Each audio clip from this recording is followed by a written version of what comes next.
প্রেমের ভক্ত, তাই এক একজনের এক এক ভাব আজ প্রকাশ পাচ্ছে। কেমন করে যে পীড়িতি পুরুষের মর্মভেদ হয়ে গেছে, অন্তরের যে ভাবটা প্রকাশ হয়ে গেল, একেবারে পরিষ্কার হয়ে গেল। ওইদিকে কেউ একজন বলছে কি ওই কহত গোরা জানকী বল্লভ, ওই কহত গোরা জানকী বল্লভ, জানকী জানকী জানকী জানকী জানকী জানকী গৌরবর সীতাপতি, জানকী জানকী গৌরবর সীতাপতি, গৌরবর সীতাপতি, জানকী জানকী গৌরবর সীতাপতি, জানকী জানকী জানকী বল্লভ জানকী বল্লভ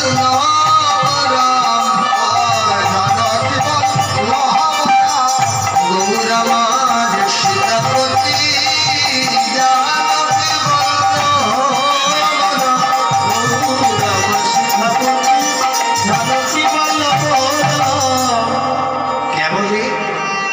জানকী বল্লভ রামচন্দ্র। এই কথা কে বলছে? নিশ্চয়ই রাম ভক্ত। রাম ভক্তকে জানকী বল্লভ রাম, এ কথা কে বলে?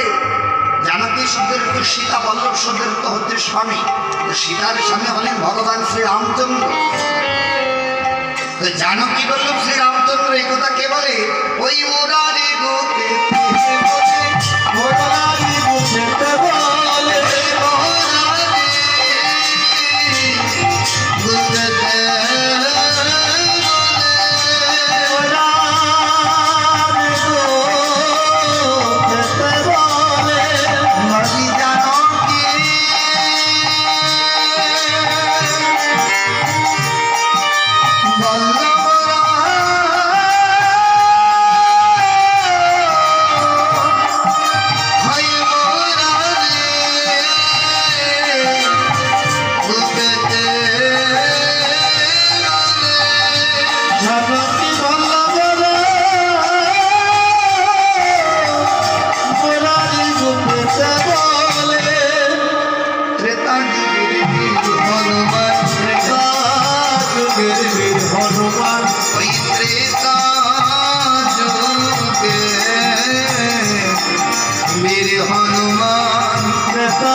जय राम श्री राम, जय जय राम, रघुपति राम राजा राम, जय राम श्री राम, जय जय राम, रघुपति राम राजा राम, जय राम श्री राम, जय जय राम, रघुपति राम राजा राम, जय राम श्री राम, जय जय राम, रघुपति राम राजा राम, रघुपति राम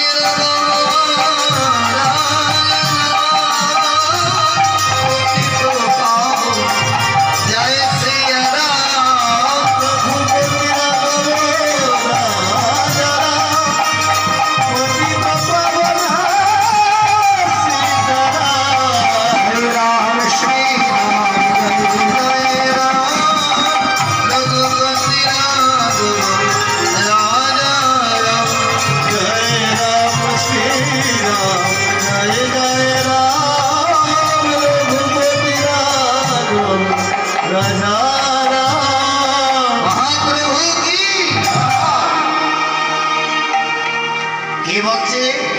জানকী বল্লভ বলছে ত্রেতা যুগের বীর হনুমান, ত্রেতা যুগের বীর হনুমান কলিযুগে মুরারি গুপ্ত।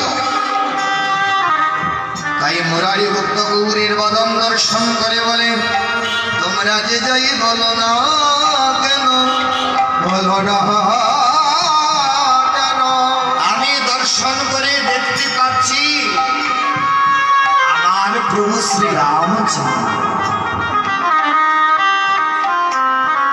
পরশুরামানন্দ শুনে এসে বলছে, "এই মুরারি, হ্যাঁ মুরারি, কি বলিস রে?" বলে, "ওই যে আমার প্রভু শ্রী রামচন্দ্র দাঁড়াই আছে।" পরশুরামানন্দ বলে, "না না, আমি কি দেখতে পাচ্ছি জানিস? রাধারও প্রিয় পাঁচবান, আমি দেখতে পাচ্ছি রাধারানীর প্রাণনাথ। বলি, আজ গৌরাঙ্গ নয় গৌরাঙ্গ, আজ গৌরাঙ্গ নয় গৌরাঙ্গ, আজ গৌরাঙ্গ নয় গৌরাঙ্গ, আজ সে যে বৃন্দাবনের সাবিত্রী বঙ্গ।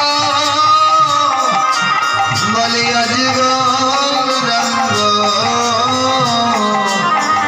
নয় গৌরাঙ্গ, ভনের শান্তিবঙ্গ, আজ গৌরাঙ্গ নয় গৌরাঙ্গ।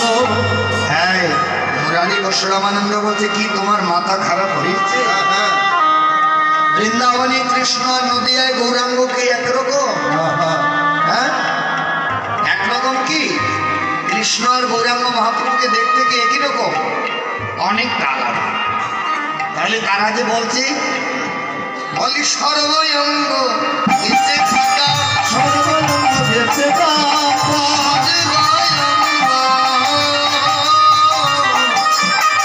গেছে দেখা, সর্বানন্দ ভেসে থাকা।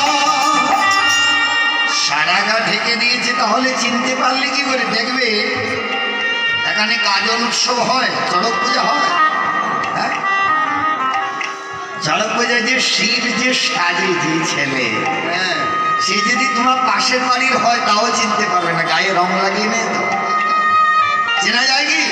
হ্যাঁ চেনা যায় না।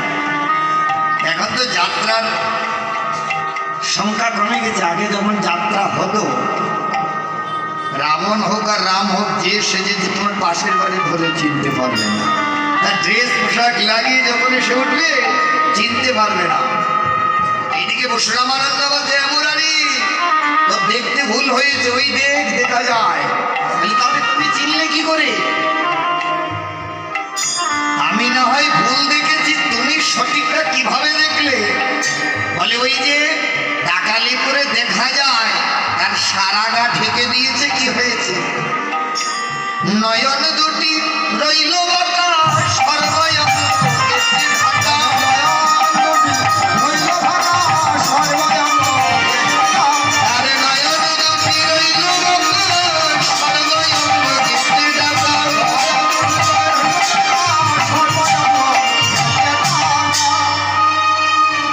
পরশুরামানন্দ আর মুরারি খুব দ্বন্দ্ব করছে। নয়নানন্দ দাস ঠাকুর শুনে এলেন, হায়াজি নয়ন নয়নানন্দ,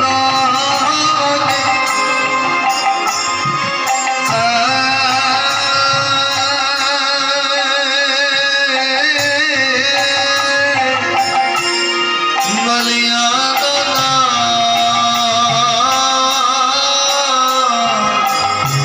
নাহি কো জানে,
কৈলাস গদাধরীর প্রাণের গৌর।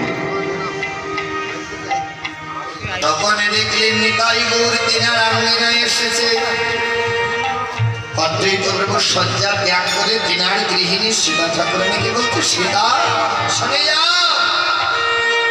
প্রভু কি হয়েছে? বলি সৌ সকনে দেখিল সীতা গতনে সভাগে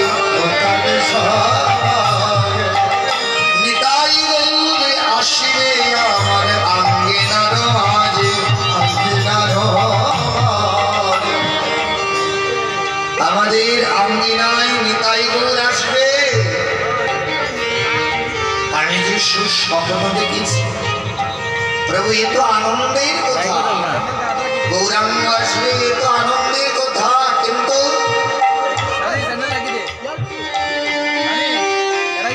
অদ্বৈত প্রভু সীতা ঠাকুরানীকে বলছে, সীতা গৌরাঙ্গ আসবে ঠিক আছে, তার জন্য তো প্রস্তুতি করতে হবে। এবার প্রভু বলে দাও কি করবো?